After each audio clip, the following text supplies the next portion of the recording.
Hello, everyone. Hiya. Okay.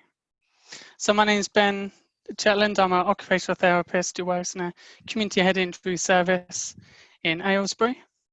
And my name's Martin Hillier. I'm a placement consultant at the same service as Ben. That's a posh name for an employment specialist.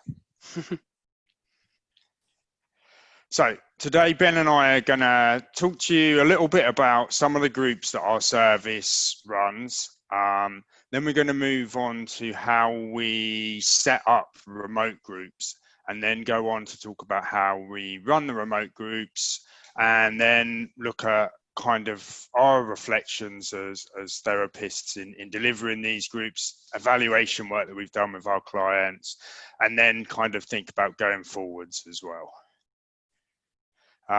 So this is just a little bit of a mind map regarding our service and the various groups that we run. We run an awful lot of groups in our service, and our service has two teams.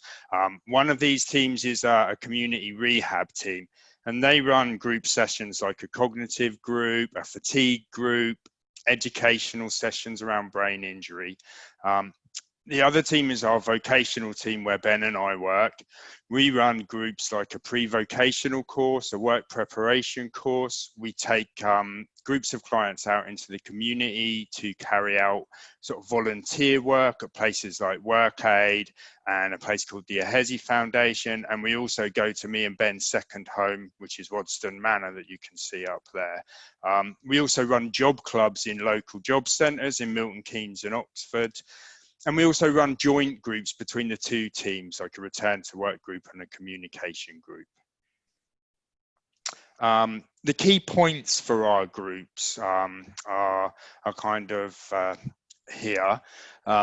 40% of our services contacts are group based, so that's a lot of contacts. Our groups cover a broad range of abilities, so it's key that we involve everybody in these. Our staff members, when they run the groups, are educating but facilitating them as well.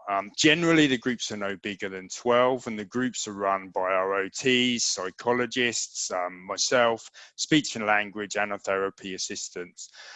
One of the main reasons why we do this is because our clients say peer support is invaluable, and their feedback says that social interaction is really, really important for them. One of the other important things, particularly for me and Ben, as we run a group every Monday morning, is our Monday morning sports roundup. Without that, it's not worth running the group, and I'll leave you with that special thought there. So we've been running our Monday morning work prep group quite a lot, and I thought I'd just run through the sort of things you might want to consider when setting up a remote groups. So there's going to be things like using a laptop or a tablet. You could try it with a phone, but we think that the screens are probably a bit too small, so it's probably best having a laptop or desktop computer.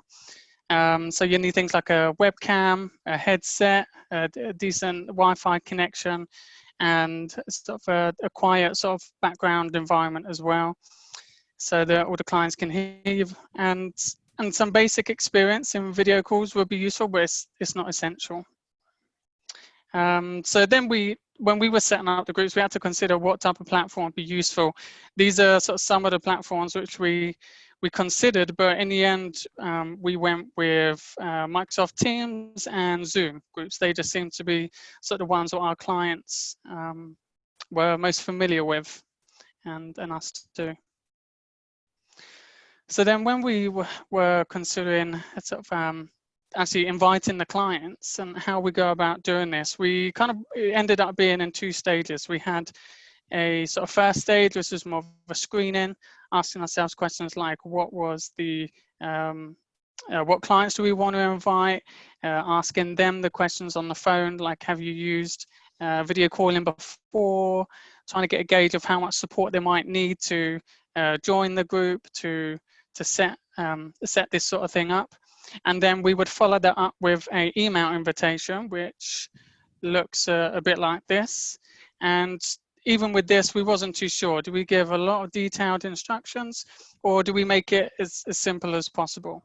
We thought maybe a bit more instructions would be better because a lot of the clients have cognitive difficulties. We thought we'd lay it out nice and detailed for them, but actually we found that the simpler the better for this, and that's the sort of thing we email out to our clients on a Friday afternoon, ready for Monday. So in the setting up, we come up against a few challenges, or our clients did, and we had to think about ways to support them. So the sorts of things they had difficulties with were for understanding how to download the apps, how to join the meetings, how to figure out the video, the mute button, problems with accessing emails and that sort of thing. So and we looked at supporting people by sort of doing practice sessions with them, trial runs and that sort of thing. So I'll pass you on to Martin now about a bit more about running the groups themselves. So we're going to give you an example from one of our Monday morning work preparation groups. I don't know if you can zoom in a little bit for us, Ben. Yeah. Excellent. So and start off talking about staff. Generally, we'll have 1 or 2 members of staff running the groups. If it's one person, that person will welcome everybody in and kind of cracks on with running the session. If there's 2 members of staff, one person does the welcoming and settling everyone down, and the other person's in the background helping clients who can't get in, dealing with any technical hitches, stuff like that.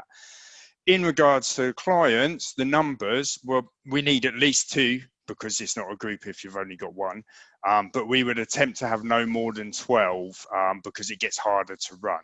So once everyone's there, you set off with the ground rules. So it's talking about things like, do you mute, don't you mute, raise your hand if you want to talk, take turns. This is all going to be confidential.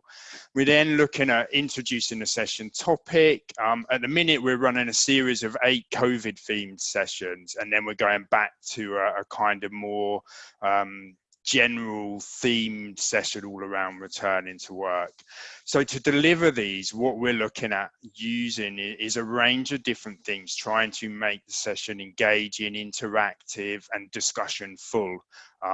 We want everyone coming back for more, hopefully. So we use handouts, we'll upload them, share them on the screen, have discussions, put in YouTube clips, might have activities. We'll use whiteboards on Miro, and we can kind of record discussions that we have as well.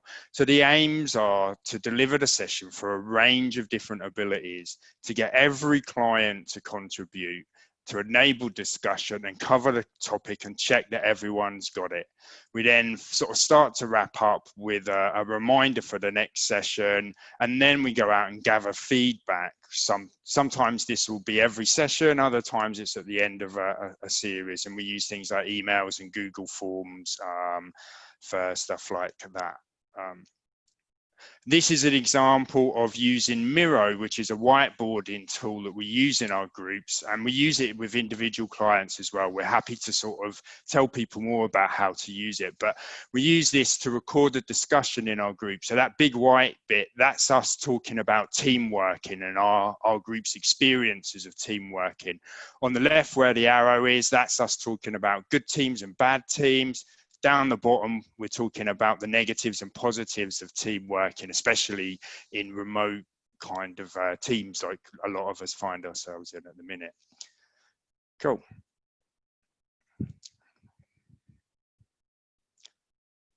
You're muted, Ben. Thank you. We've been running these groups for about 2 months now. And so we kind of took the opportunity to take stock of what we've been doing. And these are sort of some of the pros and cons which we got. I'm not going to run through them because we probably got not enough time, but we definitely found there was a lot of pros, even though the sort of the technology side of it, and it was being brand new for a lot of our clients who struggle with technology. It was really, really good. And we found that there was some sort of vocational rehab kind of benefits to it as well. We feel like we're sort of prepping them for things like interviews online and that sort of thing. And it also was giving people that social support which they'd been getting from the groups beforehand, but not so much during COVID times. And there were some cons. It can be a bit time consuming setting it up, and it was definitely better suited for the high level sort of cognitive abilities sort of clients. and there were some other things, but generally we found that starting off simple when doing this sort of thing and evolving it organically was the best way to go about it. So our service ran a bit of a, we done a client survey on specifically sort of remote rehab and trying to find out a bit about how they felt about it all. And these were the key points I thought would be useful for this talk here. And on the left, it shows that we, clients from sort of 0 to 12 months post-injury found using this sort of thing a lot less effective. They found it a lot harder to use it, and they preferred face-to-face. But on the right, we definitely had some results which were showing that the majority of clients were finding it helpful, and it interestingly showed that it was significantly sort of more strokes would say yes to groups compared to ABI.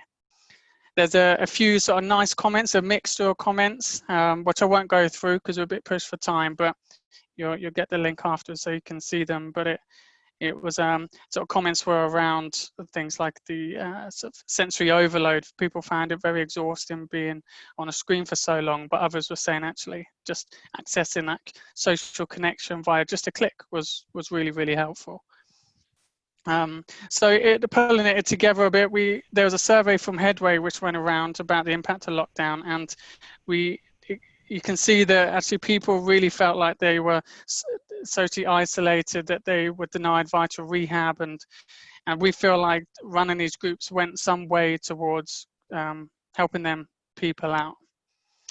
So going forward, just to wrap up, that survey what we did showed that 62% of our clients really wanted a combination of face-to-face and remote rehab groups going forward. So we're definitely going to run more groups, more one-to-one sessions, and that sort of thing. And Martin's just going to finish up by saying. Yeah, so we're just trying to use a range of different tools, including Teams, Google Forms, and also the whiteboarding platform, Miro, and sort of use these to try and deliver as dynamic content as possible to our groups. And we will share our slides via Miro, and there'll be a link to that for you to have a look at. I think that's us. That's it. Thank you. Thank you.